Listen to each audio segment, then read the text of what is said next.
आत्ताच रिझल्ट लागलेला आहे आणि या निकालामध्ये आपल्या विनर्स क्लासच्या लीना जोशी या यशस्वी झालेल्या आहेत. कारण सी-टी-ई-टी जसं आत्ताच आपण बघितलंय, की सी-टी-ई-टीचं हिंदी असल्यामुळं बरेच लोकं फॉर्म भरत नाही. परंतु जोशी मॅडमने ही सी-टी-ई-टी परीक्षा कशा पद्धतीने यशस्वी केली त्याबद्दल आपण त्यांच्याच वाणीतून ऐकूयात. प्रथम माझी विद्येची देवता सरस्वती माता मी तिला प्रथम वंदन करते.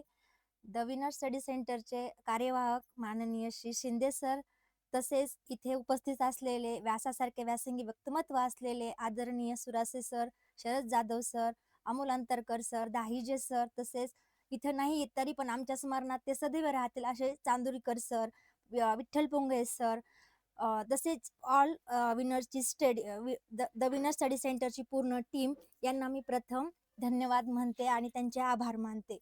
मी एक विवाहित महिला असून मला 2 अपत्य आहेत. त्यामधून एक संसाराच्या रडगाण्यातून आपल्यासाठी काहीतरी आपण करावं, ही जी प्रेरणा मला कुठून मिळाली, तर ती द विनर स्टडी सेंटरमधून.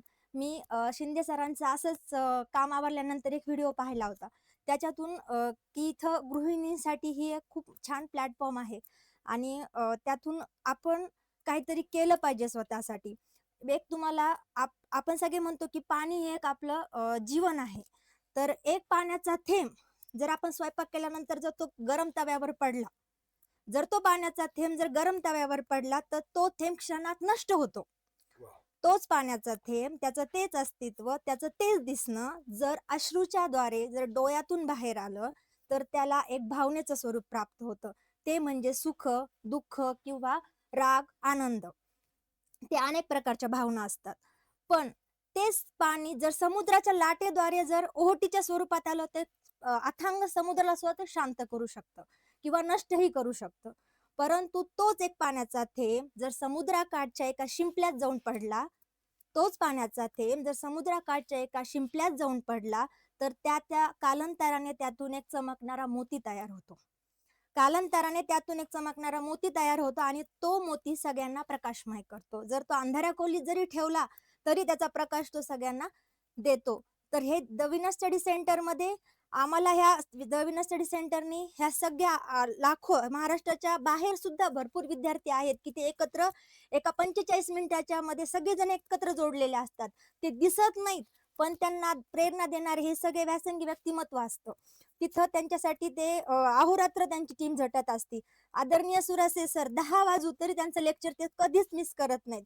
बाळासाहेब शिंदे सर पहाटे 5 वाजल्यापासून लेक्चरला स्टार्ट करतात. शरद सर मध्यंतरी त्यांचा एवढ्या हाताचा ऍक्सिडेंट झाला होता, तरी पण त्यांनी क्लास घेतला आणि आम्हाला सगळ्यांना नवीन होते दाहिजे सर, पण त्यांनी आम्हाला असं जाणवू दिलं नाही की हे माझ्यासाठी नवीन आहेत काय. त्यांनी आम्हाला इतकं सुंदर पद्धतीने हिंदीचं लेक्चर शिकवलं. तर ज्याप्रमाणे तो शिंपल्याचं काम असतं, की त्या पाण्याच्या मोत्याला जसं ते स्वतःमध्ये सामावून त्याच्यातून एक मोती तयार करतं, तसं द विनर स्टडी सेंटर हुशार असू, असू, मध्यमवर्गीय असू, उच्चवर्गीय असू, पण ते सगळ्यांना एकाच पद्धतीने सोप्या भाषेमध्ये तसेच त्यांच्या अडचणीवर मात करत पर्सनल मी तर नेहमी सरांना मेसेज करे, सर मला हे समजलं नाही, मला सर ते समजलं नाही. मी एक जॉब करून क्लास करायची माझी खूप इच्छा असायची की मी दिवसभर अभ्यास करावा, पण काही कारण अडचणी असतात आणि माझा स्वतःचा असा वैयक्तिक अनुभव आहे की स्वतःसाठी कुठेतरी उभं राहावं लागतं. मी जुलैमध्ये द विनर स्टडी सेंटरमध्ये इथं ऍडमिशन घ्यायला आले होते, इथेच आले होते. तेव्हा मला बाळासाहेब शिंदे सर, जाधव सर भेटलेत. तर मी शून्य होते. मला सर याच्यातलं काहीच कळत नव्हतं. हे शिक्षण काय, म्हणजे एकदम 10 वर्ष संसारामध्ये रमलेली मी. 2 मुलं, लेकरं, बास. पण तिथे आलं शासकीय अध्यापकला डी केलं. मग असं वाटलं की नाही, ते पण निगेटिव्ह मध्ये डी केलं की काय उपयोग आहे डी करून, कशाला जाता डी कडं, काही गरज नाही डी करून, कुणी काही सक्सेस होत नाही, डी करून असे भले भले पडलेत. पण त्या निगेटिव्ह मध्ये मी जिद्दीने माझे प्रयत्न चालू ठेवले.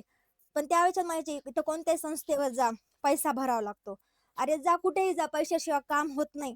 पण डरकाई फोडल्याशिवाय गरीब पण व्हाग होत नाही. डरकाई फोडल्याशिवाय गरीब पण व्हाग होत नाही आणि आयुष्यामध्ये संघर्ष केल्याशिवाय यश प्राप्त होत नाही.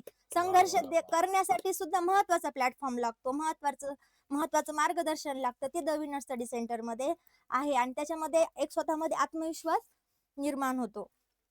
मी जेव्हा क्लास करायचे तेव्हा मी ट्युशन पण घेत होती. मला मुलांचं पण मिस करा वाटत नव्हतं आणि क्लासचं पण सोडा वाटत नव्हतं. पण माझ्या एक सवयीचा भाग झाला होता. मला शाळेमध्ये सगळे म्हणायचे, की "मॅडम तुम्ही सतत लिहितच असतात. तुम्ही काय लिहितात?" अक्षरशः माझ्या ह्या बोटाला फोड आला. पण मी लिहिणं सोडलं नाही.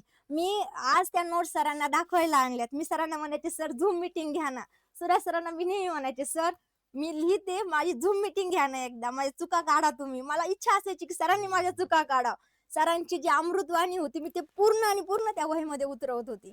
आणि ही गणिताची तर मला आर्ट्सची विद्यार्थी असल्यामुळे भीती होती. पण शरद जाधव सरांनी जे बेसिक चालू केलं, मेंटॉस जिंदगी, त्यामुळे तर पूर्ण आमच्या डोक्यामध्ये गणित असं बसून गेलं, की आज कोणी झोपेतून उठा, जर मला झोप येत असली तर मी गणिताचा विषय घेते आणि वाह! सोडवत बसते. वाह, वाह, वाह! माझी झोपच पळून जाते. नाही मॅडम, तुमचे सर्वांचं आहे ना, तुमची मेहनत आहे. पण मॅडम एक तुम्हाला सोप्पा प्रश्न म्हणजे आमच्याच सर्व जिंदगीमधला, तर तुम्ही मेंटो जिंदगी म्हणता, पण आज आमच्या विद्यार्थ्यांच्या जिंदगीमधला सगळ्यात मोठा एक प्रश्न आहे. जे महिला वर्ग आहे ना, ते महिला वर्गांचं एकच म्हणणं असतं, की आज आमचं लग्न झालं, मुलं आहे आणि आता मी सी-टी-टी, टी-ई-टीचा अभ्यास कसा करावा? करू शकत नाही. आमच्या घरी संसार आहे, आमच्या घरी कामं असतात आणि मॅडम सुद्धा लग्न झालेले 2 अपत्य असून सुद्धा मॅडमनी स्वतः जिद्दीने अभ्यास केला, जॉब करून अभ्यास केला. तर मला तो अनुभव ऐकायचा आहे मॅडम आपण, की तुम्ही येणाऱ्या विद्यार्थ्यांना, जे नक्कीच. विद्यार्थी असे की ज्यांचं लग्न झालेले, त्यांना सासू-सासरे घरचे बघणे, त्यांना त्यांची मुलं बघणे आणि त्याच्यातून त्यांनी अभ्यास कसा करावा, हा छोटासा एक त्यांना आपल्याला सांगू शकता, पण तुम्ही कशा पद्धतीने अभ्यास केला? सर, सगळ्यात महत्वाचं आहे वेळेचं नियोजन. वेळ time is money. Most important. हां, टाईम इज मनी आहे हां. आणि त्या वेळ कधी कोणासाठी परत येत नाही. हो. तर आपल्याला वेळ एक जे कोणी स्पर्धा परीक्षेची सध्या तयारी करतायत त्यांना आता एक आपल्या शाळेमध्ये किंवा आपल्या धड्यामध्ये किंवा पहिल्या पानावर जरी कोणता शब्द जर जोडाक्षराने सुरू होत नसला, तरी आयुष्यातला पहिला शब्द हा जोडाक्षराने सुरू होतो, तो म्हणजे कर्तव्य. बरोबर. आपण सगळेजण ज्या स्पर्धा परीक्षेची तयारी करतायत, आज शासनाने हा एक खूप मोठं आव्हान दिले शिक्षकांना, की सी-टी-टी, टी-ए-टी पास होणं. आता माझ्या जे सहकारी आहेत, काही 30चे आहेत, काही 40चे आहेत, काही 45चे आहेत, काही 55, काही 50, आपल्याच बॅच मधले सर काही 52 ते पण पास हो. झालेले आहेत. तर हे वय असं असतं, की दुसऱ्याप्रती कर्तव्य पार पाडण्याचं आहे. बरोबर. स्वतःसाठी वेळ देणं, की स्वतःचं कौतुक करून घेणं, हे वय नाहीये आपलं. आपल्याला आपल्या मुलांचं भविष्य घडवणं हे महत्वाचं कर्तव्य असतं. पण त्याच्यामधून सुद्धा आपल्याला जर आपलं काहीतरी करायचं असेल, माझ्या मुलीने सर मला प्रेरणा दिली, की "आई तू किती छान शिकवतीस." लॉकडाऊनमध्ये वाह! मी माझ्या मुलीला घर बसल्या शिकवत होते. माझी तेव्हा मुलगी मला म्हणली होती, "आई तू किती छान टीचर आहेस. तू माझ्या शाळेत येऊन का शिकवत नाही?" पण मी तेव्हा डिग्री नव्हती. माझ्याकडे फक्त 12वी पास होती. तर तेव्हा स्वतःच्या मुलापासून मला जास्त की नाही माझी मुलगी म्हणली ना, तर मला व्हायचंय टीचर. मग त्याच्यानंतर मी माझं थोडंसं आलेले खूप काही प्रसंग, पण ते माझा पूर्ण बॅक आहे. मी शेअर करत नाही ते.